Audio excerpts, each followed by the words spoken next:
Hello, everyone. Welcome to our presentation for Global Scholars Boston. We will get started in just a bit. We'll let some folks make their way in.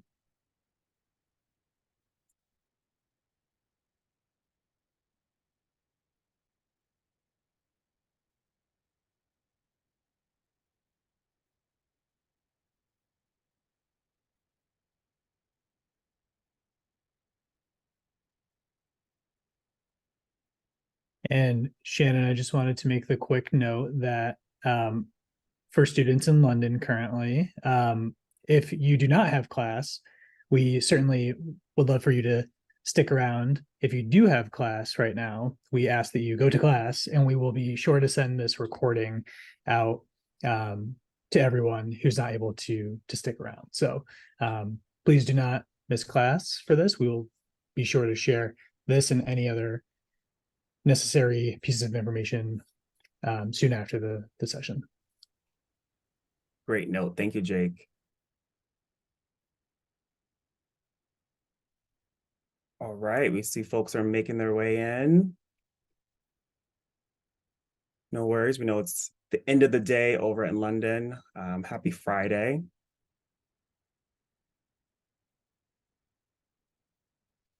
All right, we'll get started because we do have a lot of information to share in just this hour. For folks that haven't heard from me yet, I'm Dr. Shannon Fairley Pittman, Director of our Global Network Pathway Program. So excited to be able to one, have you in this program, but also I know that we're gearing up for your second leg of this program as you move through to the spring semester. So I have a bunch of my colleagues here with me from the program and actually representing from the Boston campus to talk about the experiences that you'll embark on when you arrive in January. We also will have some students who are living in Boston right now who are Global Scholar students. They'll talk about their experience. And then we'll generally just be able to share some more information as you're transitioning to your next location. Housekeeping rules, we are recording this. So as Jake mentioned, we will record this session and we will be sending this out to you in just a few days before you leave for Thanksgiving for sure, so that you'll be able to have this recording to refer back to. And you'll also be able to receive some specific resources and information about the Boston campus. If you have any questions during this presentation, our team is here to help support you. And so if you look at the bottom of your screen, there's a Q&A box. So you'll be able to ask questions and then we'll be able to get back to you. But also, please just pay attention as well. We put some really great work into being able to provide this information to you. So feel free to just watch and enjoy and get that information along the way. Right here, you'll see this is just a little bit of an outline of what we'll be going through today. So again, you are hopefully heading to Boston as that's your next part of your Global Scholar sequence. So we'll talk about the Boston campus. You'll hear from our colleagues about living and dining in Boston, general Boston experiences, whether that's the campus or the program, a bit more information about the safety and security, and then, general maybe high-level questions that might have come up in the Q&A box that we can refer out to.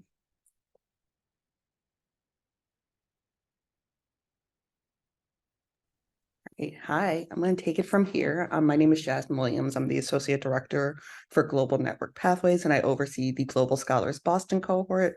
So I'm going to talk a little bit about the program, starting off with our support staff, our professional staff. So these are the members of our team that you will be working most closely with while your student is in Boston. So first we have good old Dr. Shannon Fairley Pittman, who oversees all of our programs. Just heard from him, great.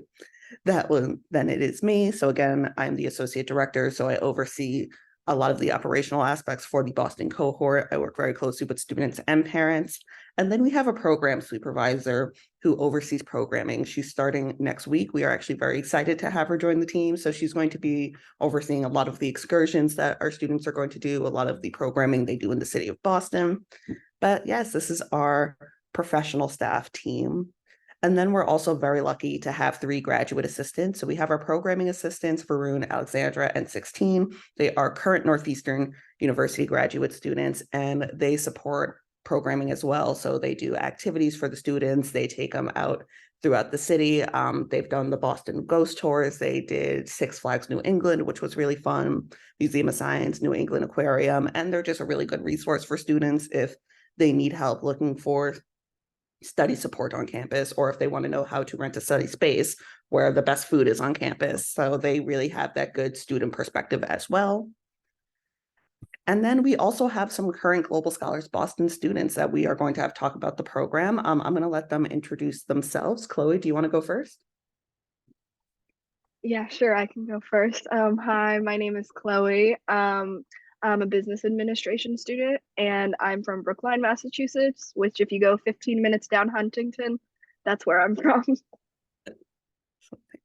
And Michael? All right, I am Michael. I'm a cell molecular bio major, and I mean, I'm from New Jersey, so that's a bit farther away than Brookline, but yeah.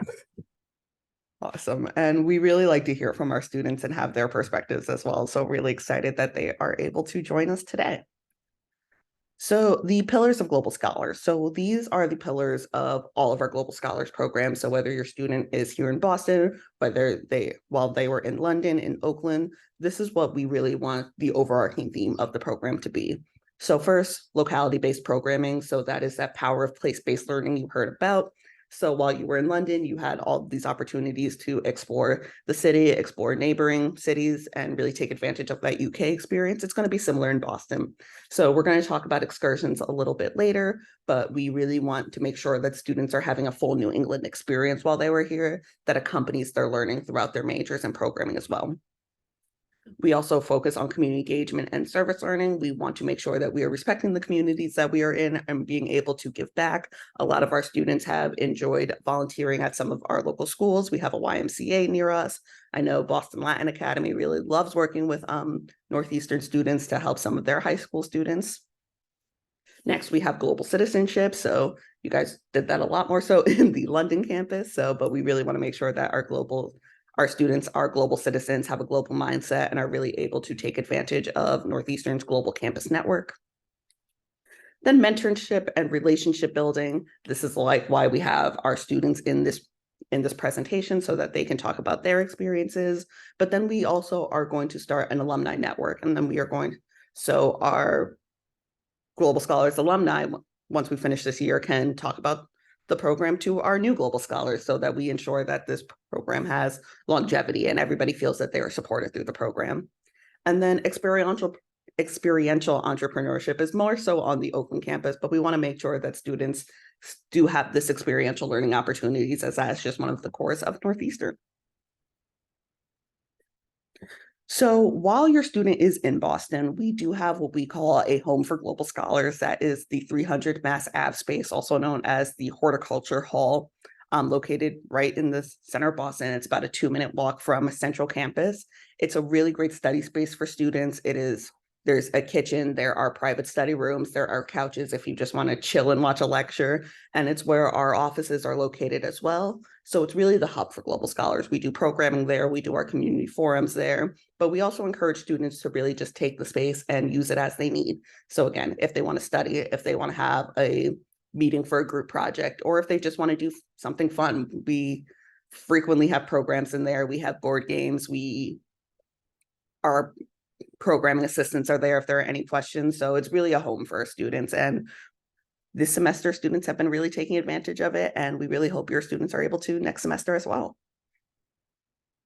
All right, excursion. So this is really the core of the Global Scholars program, as we want to make sure, again, that they are getting a full New England experience. So these are photos from our excursions from this past year. Some of the highlights were we took students on a weekend trip to Portland, Maine. So we saw the famous Longfellow Lighthouse. Went to a few museums. We did a walking tour for the history of Portland, Maine, which was really exciting.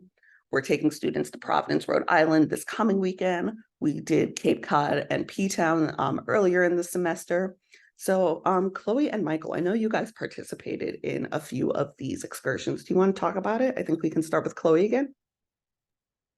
Yeah, sure. So Michael and I actually met on the Portland excursion, so now we have a long-lasting friendship from this. So it was a very small group. There was only about 15 of us because we were the first weekend, but it ended up being really exciting having such a small group because we were able to do all the activities like really tight, like close knit as a community. And I made some really great friends from it. I really enjoyed the walking tour, which initially I was like, oh my God, we're gonna have to walk like 2 miles for this, aren't we?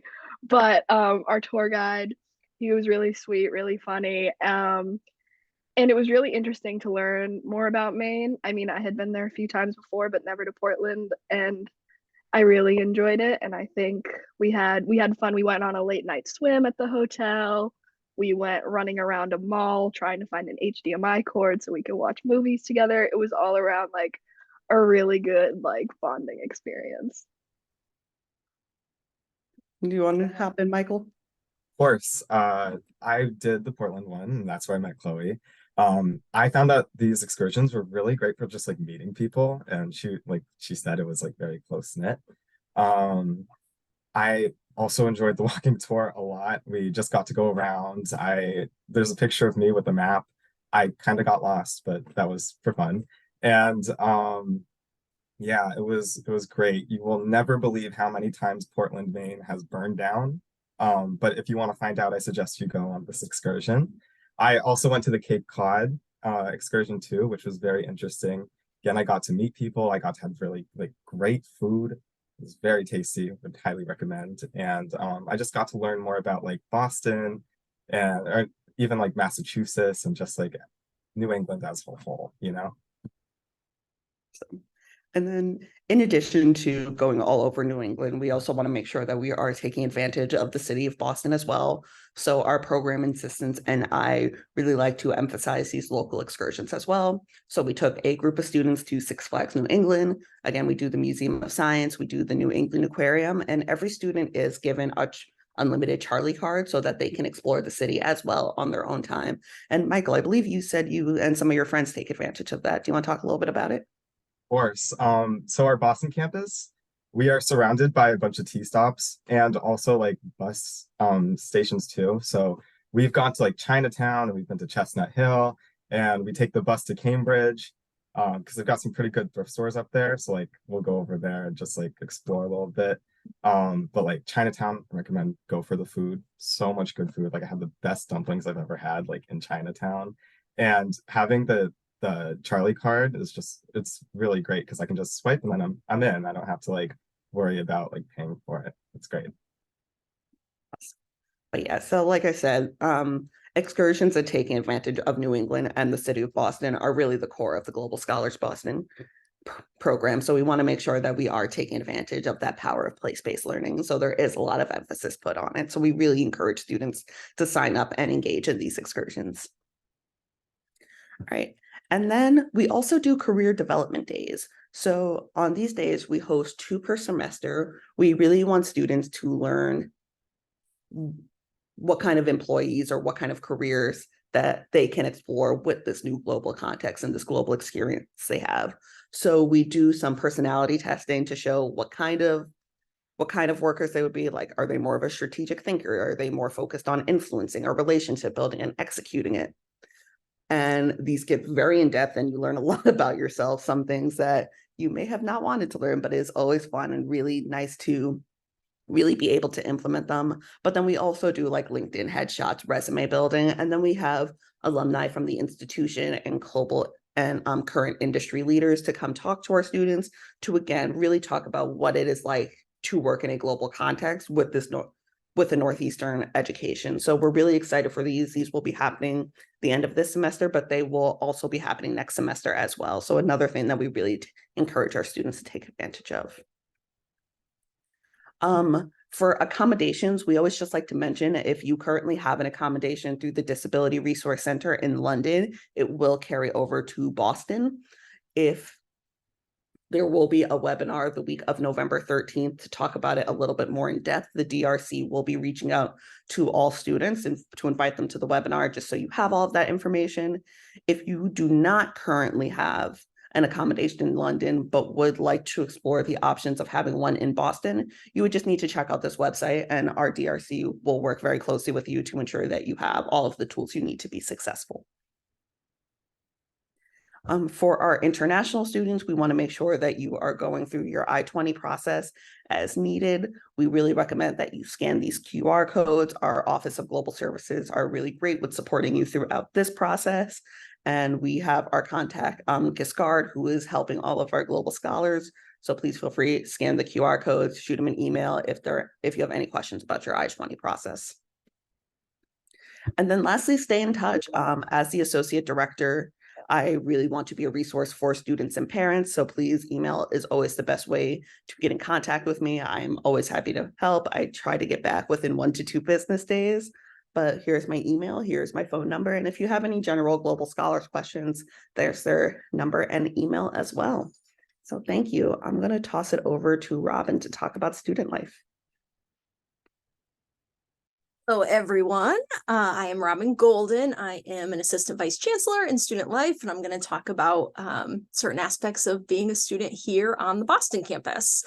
So what you're looking at here is an overall kind of map view of Boston. I know many of you have visited throughout your time, exploring Northeastern and colleges in general, but many of you also have not.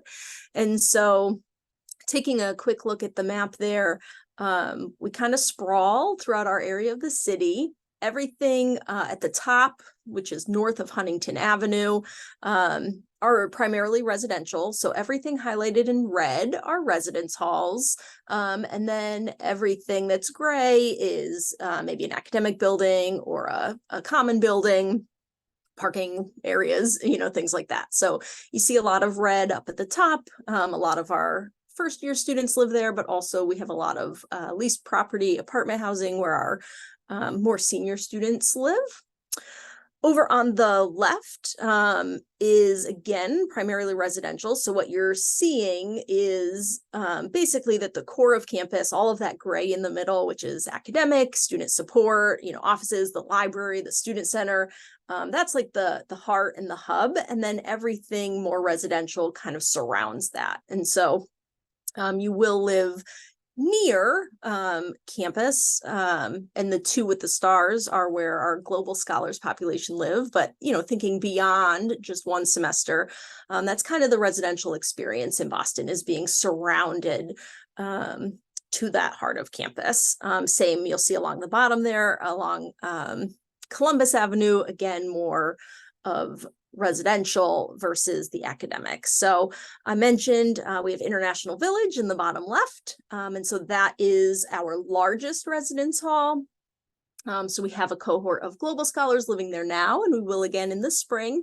It is also the location of one of the 3 residential dining facilities where you will use your meal plan. We'll talk a little bit more about meal plan. But in the Boston campus, most of the residential facilities don't have kitchens, which is going to be a very different experience than London. So you will be doing your dining in the residential dining facilities. So one of them is right there in International Village. And then the other residence hall where we have a Global Scholars cohort is in East Village. So you can see that more on the right, one of our 2 halls that actually is a little bit more central to campus. So both buildings are what we call semi-private suite style. If you participated in the webinar that was about housing in general just last week, or you've watched that recording that was emailed out to students, you have a little bit more information on the housing in general. And then up at the top, those buildings that look a little bit like H's, Stetson West and Stetson East, those are the locations of the other 2 primarily residential dining halls. So that's a little bit about the campus as an overview. And so, we talked about those 2 buildings. They are 2 of our larger residential buildings, so you will be a subset of the students living there. And so both of those buildings have first year students, global scholars, continuing students. So you're both a cohort with your peers, which is really exciting, but also have a lot of opportunity right within your building to engage with other continuing students here in Boston. And so lots of opportunity to kind of carve your own experience. If you're more comfortable right now engaging primarily with your Global Scholars peers, that's great. But hopefully you're looking forward to connecting with other peers who are here in Boston. And so there's lots of opportunity for that as well. Both buildings do have our student and professional staff. So the residence directors are professional staff there who oversee the buildings, oversee the resident assistants, and are available for contact for any, escalated concerns or things that you don't feel are being resolved. Their information is always on our website. And so for the family members on the call, those are good resources for you should you need to talk about something going on with your student in their residence hall. And then the resident assistants, they're going to be your primary peer-to-peer resource in the hall. They'll put on programming in addition to what's happening through the Global Scholars Program. Again, kind of acclimating you to Boston and the building. They're also going to be the one doing roommate agreements with you. They would help you with any mediated conversation. So again, your living experience is going to be pretty different in Boston than London, where you'll be in these suites, where you will have 1 or 2 roommates, and likely you will share your bathroom with 2 or 3 other students in groups of 4 or 5. And so I know that that's very different than what you're experiencing in London. And so as you are reacclimating and having another fresh start and learning to live closely with peers, it is normal for you need to have some conversations, some compromise, maybe even some conflict. And so they are there to help assist through that. We talked about the dining facilities. So you will have a 17 meal per week plan where you go in, have unlimited options for dining, for sit-in. Then you also have dining dollars as part of that plan, which can be used at some other locations around campus, on campus and nearby. But primarily you'll be using those all you care to eat meals at those 3 primary locations.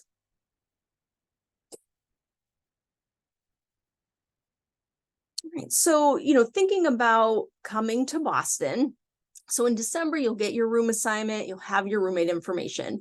Many of you, students on the call, peers at this point. One of the unique things about a program like this is you've made connections. And so we do tend to see people requesting others to live with, which is fine. We also do tend to see there's always a significant part of the cohort who don't. And so please don't feel like you should at this point request or have a request and feel bad if you don't. It's very normal to let us pair you up as well. So once you get that information, though, we do strongly encourage you to communicate with each other, have a plan ahead of time about how you want to live together. Just start some of those initial conversations, because even if you're requesting someone who you're friendly with in London, if you're not living together now, you don't necessarily know what kind of roommate they're going to be. And so it is still appropriate to have conversations about those kind of topics.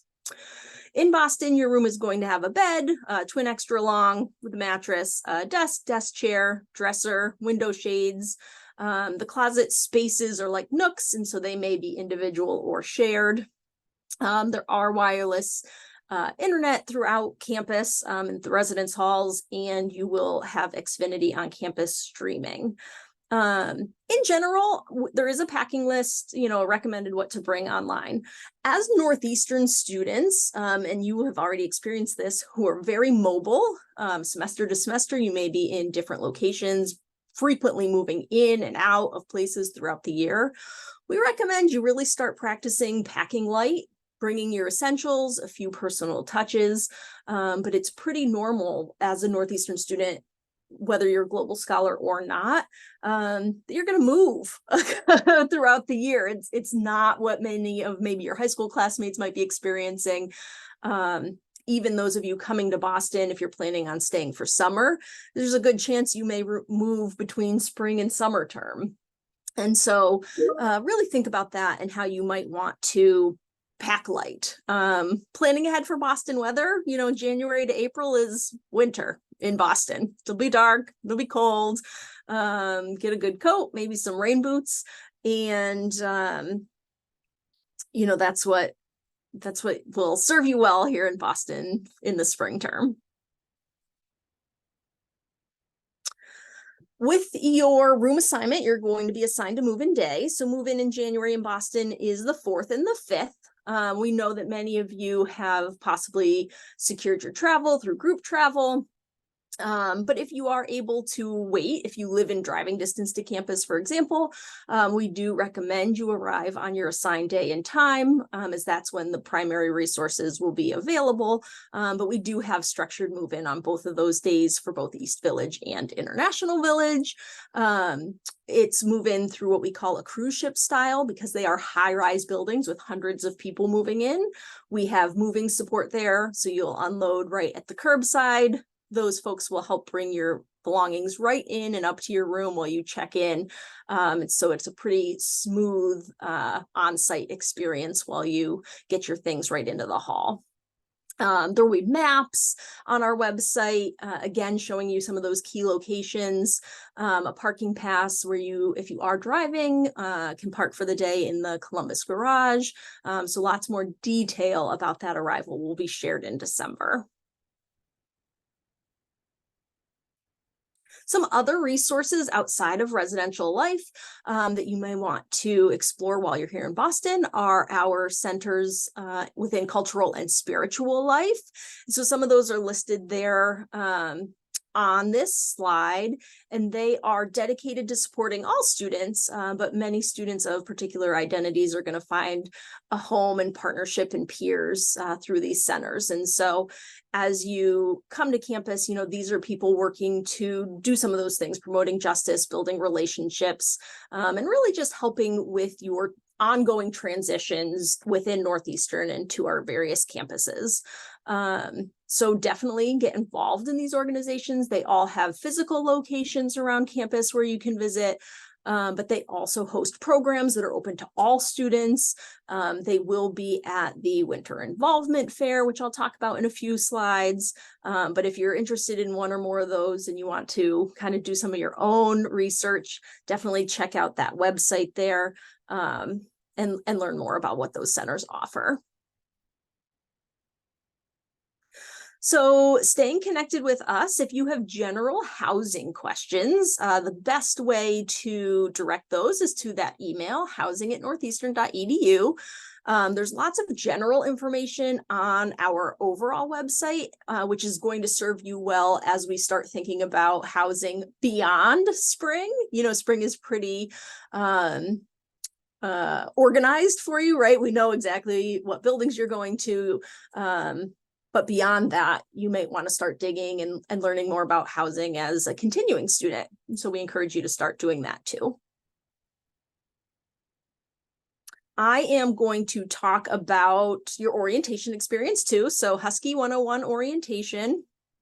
Once you move in on either the 4th or the 5th, you will immediately then the next day start your orientation program. And so some of the goals of the Husky orientation are meeting other students, families, meeting other families, hearing from some of the university leadership, connecting with those campus resources, many of which we've all talked about, meeting orientation leaders, yet another group of students who you may find connection with to help you through this next transition.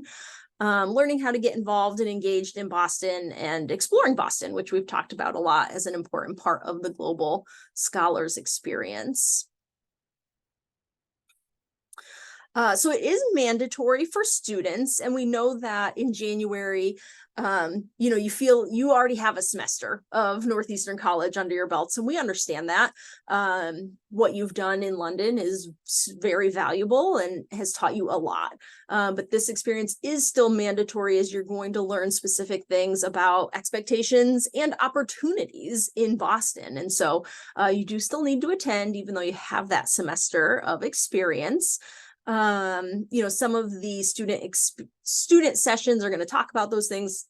resources, involvement, just Boston specific things. And then for families, you're going to hear from a lot of, again, offices, particular resources that you might have questions about as your student embarks on this next stop of their journey. For families, presentations are recorded if you're unable to join, but it is encouraged if you're able to do so.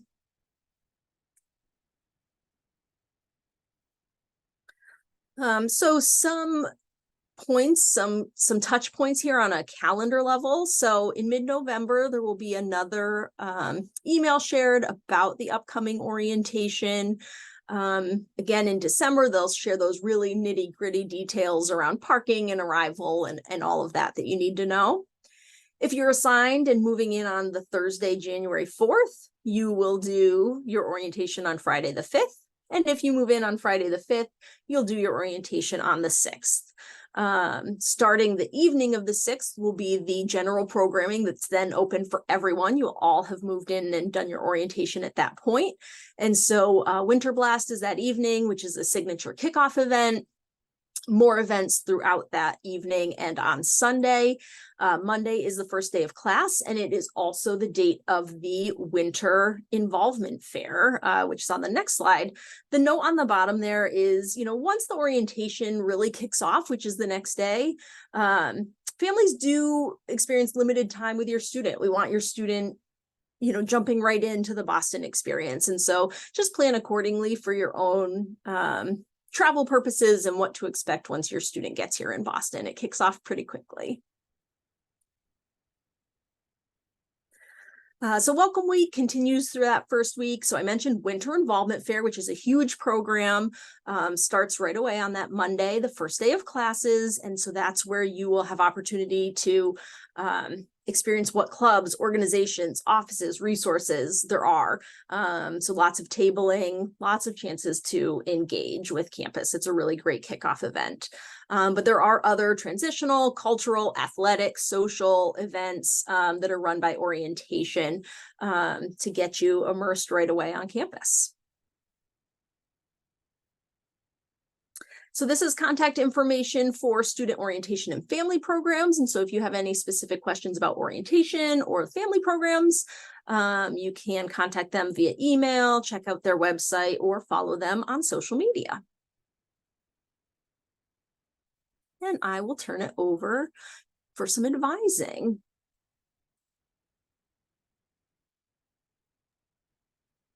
Thanks, Robin. Hi, everyone. My name is Allison Ottaviano, and I'm the Director of Global Undergraduate Academic Advising. And a big piece of what my role does is coordinate across the multiple campuses to create a consistent academic advising experience for you and or your student. So I just wanted to go over a few pieces of information. Mainly pertaining to, first off, spring 2024 registration, and then kind of how the transition will work with changing campuses and advisors, and then what to expect for future registration. So your student has already been working with their London academic advisors on selecting courses for the spring 2024 here in Boston. They received a survey that indicated they indicated their course preferences.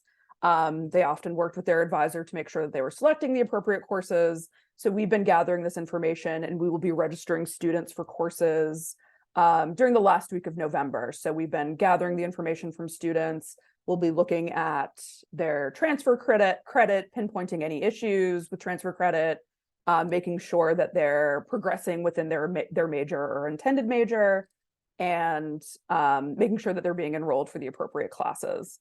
So students will be given access to their schedule via their student hub, and they'll be emailed to let them know when it is available. And then any changes can really occur. They can potentially occur if they have changes that they want to make to their schedule. They can potentially do that via email, but we'll also be referring them to the ad drop period on campus here in Boston. So once the students are coming to the end of their fall semester and transitioning to their spring semester, they'll be getting an email from their spring semester Boston-based academic advisor. So for students that are studying in Boston for the spring semester, they will be working with their college academic advisor here on the Boston campus, and we'll be sure to connect them prior to the start of the semester and then at the beginning of the semester to make sure they know who that person is, how they get in touch with them, and their information so that they can, make those changes during the add drop period at the start of the spring semester.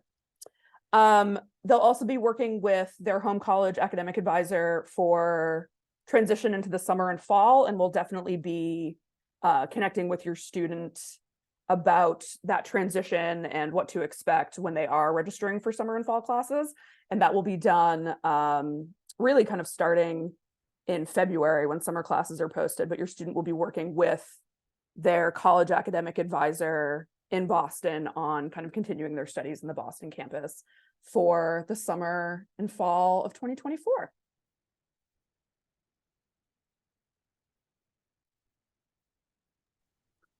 Thank you, Allison. So I am back to talk a little bit about safety in the city of Boston.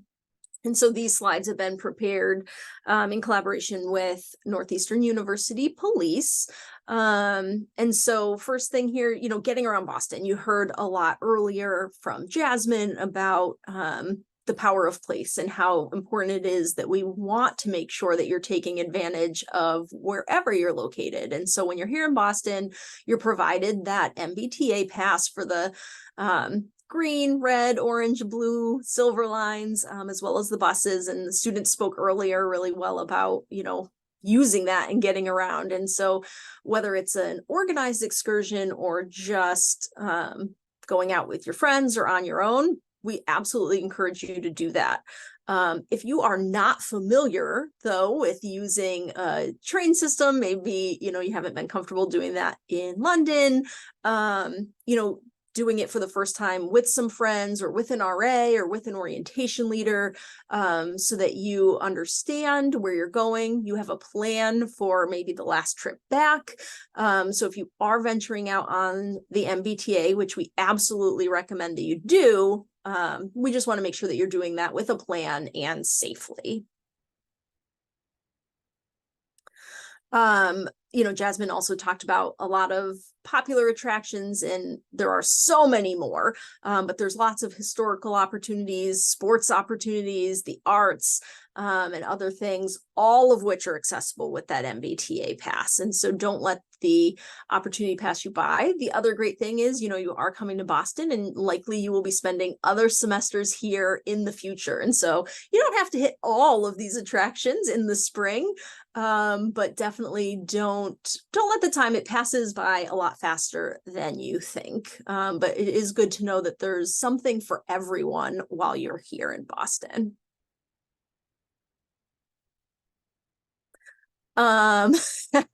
Safety and security, the blue squiggle was not there before, if you can see it. So a little bit about the Northeastern University Police Department. They are 24/7, 365. They're headquartered right on Columbus Ave. They are patrolling often, and not out of an abundance of need, but out of their approach of community policing. They want you to be comfortable with them, being on campus, talking with them. They have two pups that they walk around with. It's great. The students love engaging with their dogs. They do a lot of proactive programming. They really want you to engage with them and be comfortable chatting with them. That way, if there is a situation that arises on campus where you need assistance, that you feel comfortable doing so. So they have, special units for operations should they need them. And they are all first responders. So again, if something were to happen while you're on the Boston campus, it is most likely that it is a Northeastern University police officer who responds first, instead of a Boston police officer. Some of their general tips, we talked about the MBTA. We also have taxis, Uber, Lyft, absolutely. They're available, encourage their use as well. But again, doing so safely. And if you're unfamiliar with using those things, making sure that you learn them before you go out on your own.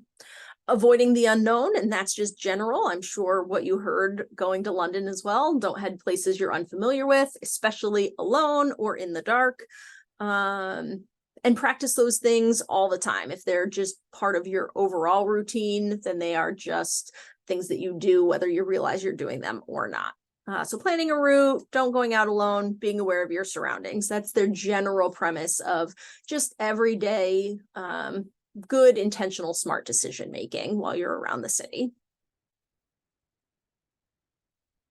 NUPD does have a lot of ways to stay connected with them. I mentioned a lot of the programming they do, a lot of the visibility and tabling they do. They're also very active on social media. So for family members as well as students, they do post a lot of things on their social media, whichever is your preferred media of choice. They also sponsor the Safe Zone app, which is primarily for students who are on campus in Boston, where you can call for help in another way through the app, but where you can also receive alerts. And then in general, they put out different types of alerts if warranted. We don't get them very often, but in the case that they are necessary, they are the office responsible for that. So an alert being something is happening right now somewhere on campus. So that's an alert. A timely warning would be something that has happened that maybe impacted the community. And it's important that the student body is aware because there may be an ongoing awareness needed on campus. And then last is an advisory. And so this could be that around Halloween, they may put out an advisory with safety tips, or if there's something, an uptick in car break-ins somewhere near campus. Those are just general advisories, something for informational purposes to let the campus community know. So lots of communication from them, and they certainly welcome you being engaged with all of their platforms. In case of emergency, so students, you will hear from NUPD when you come to your orientation. Part of their presentation is going to be to put their phone numbers right away in your phones. Again, if you are on or immediately near campus, they want your first phone call in an emergency to be to them. They know the campus best. When you say something like, I'm in Blackman Auditorium, they know what that means versus a Boston police officer. So they're going to highly recommend for any emergency on or near campus that you use their emergency number there, the one in red. And then they have a non-emergency number as well if you need help that is non-emergent. So they will strongly encourage you to save those phone numbers and use them should you need them. And then lastly, for me, a little bit about health and wellness. So Boston is, a hub of primary, specialty, and emergency care facilities. So you are in a great location should you have ongoing health conditions that need to be managed, or should you have an emergent situation that arises while you're here. So we're very fortunate for the healthcare that we have in the area. Right on campus, we have University Health and Counseling Services who are available for scheduled or walk-in appointments. We also have the Disability Resource Center, which Jasmine talked about earlier. And so they can help you with academic or housing accommodations for any short-term or ongoing chronic medical conditions. And so definitely, if you think that you don't have an accommodation and you would benefit from one, definitely check out their information. We offer Find at Northeastern, which hopefully you're already familiar with. And so that's 24/7 access to mental health support. And then a little bit about prescriptions. So hopefully, if you're in London, right? And so you plan to get prescriptions there. Similarly, if you are not a United States citizen and you're thinking about traveling back here, making sure you have a plan to get your prescriptions safely filled in Boston. Just something to think about as you're traveling. All right, and then I'm going to turn it back over to Jasmine.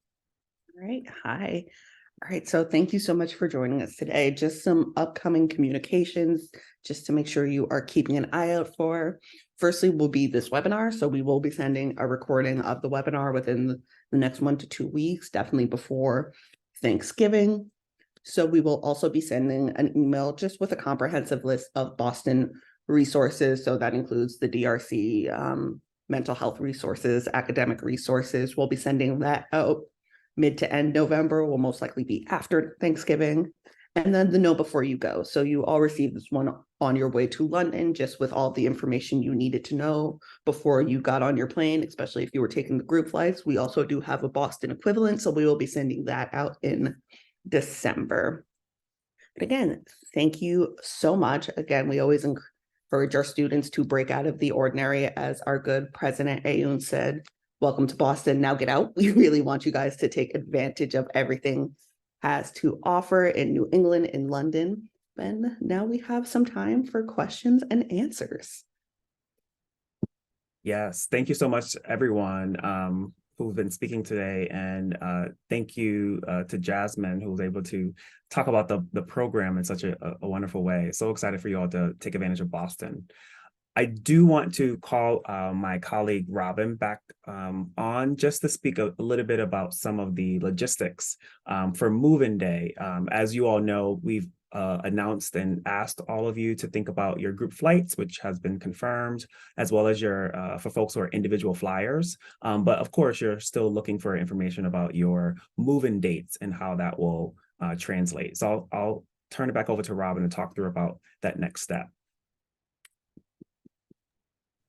Great, thanks, Shannon. So as I mentioned, you will be assigned either the 4th or the 5th. And so if the date that you're assigned does not align with your already planned travel, when you get that date, there's also a form within Housing Online, which you should be familiar with by then, because hopefully you all take the time to fill out the preference form, which you've received information on last week and is due coming up on the 8th. So plug for that. But in that same portal will be a form for you to request to switch your date between the 4th and the 5th. So it's an easy process. You just do have to take those steps to do that so that we know when you're coming. So again, we can plan resources accordingly.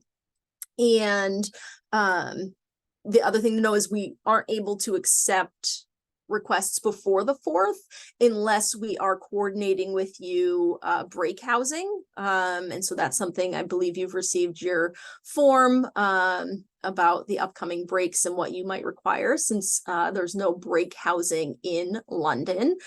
So if you are a student who needs housing between the fall and spring terms, we will be coordinating that with you in Boston, which is your spring location. But other than that, we're not able to take arrivals before the 4th.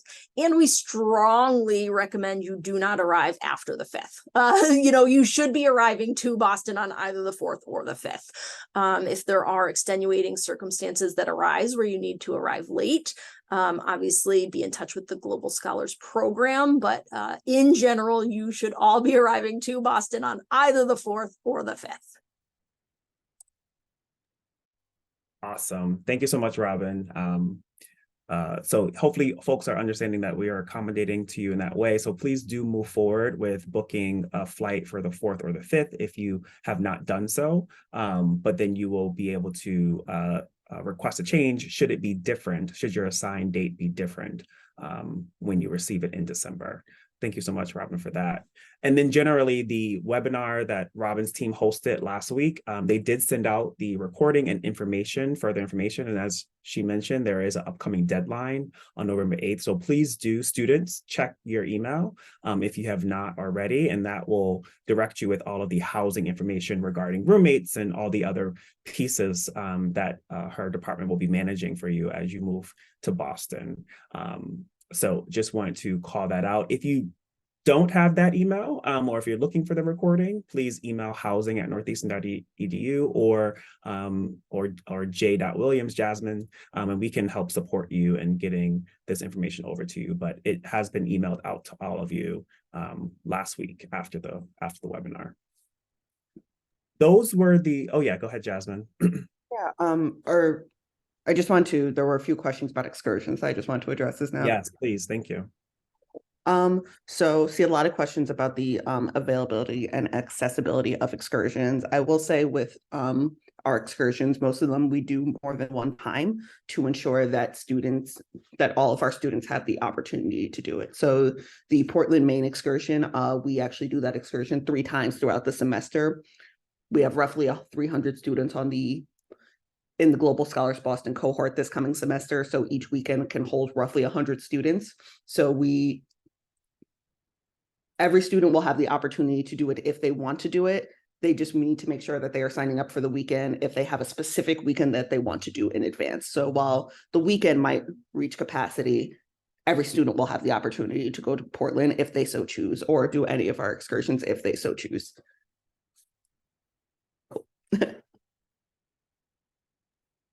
Thank you for that. And then I think we saw some questions in here around fridges. So you do have an option to bring your own or rent with the vendor. And again, if you have questions about what that vendor is, housing@northeastern.edu can direct you appropriately.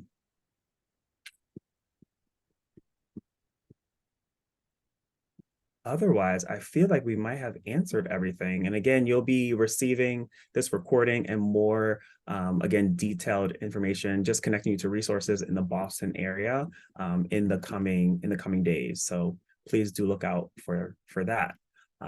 Otherwise, if you have not been following us on Instagram, please do. That just helps you stay connected to the program. It does give you some inside information as you might continue to have questions as well. Well, we really do appreciate you for hanging out with us today. We're so excited to have you join us in Boston for next semester and wishing you luck as you finish out your time in London. Otherwise, enjoy your weekend. Talk to you soon.